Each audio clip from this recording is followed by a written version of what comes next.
Hi guys, welcome back to my channel. Today I am making some air fry salmon. So at first I washed and cleaned my salmon. Now I'm going to season.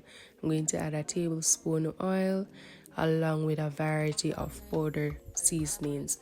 So I'm going to use some garlic powder, onion powder.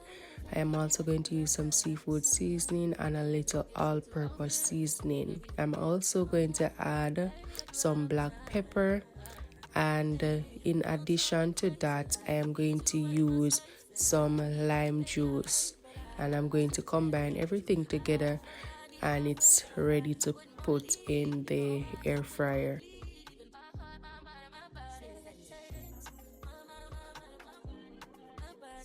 Now I am going to place my salmon in the air fryer and air fry for about 20 minutes, which I will stop the air fryer once it reaches 10 minutes and flip them.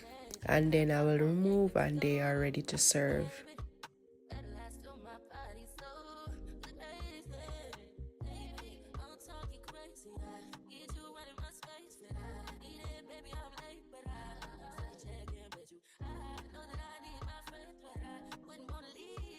Now that my air fried salmon is finished, I'm going to serve it with some yellow rice along with some veggies, some string beans and carrots. So if you guys enjoy watching this video, don't forget to leave a like and comment down below and let me know what you think about this video. Until next time, stay safe.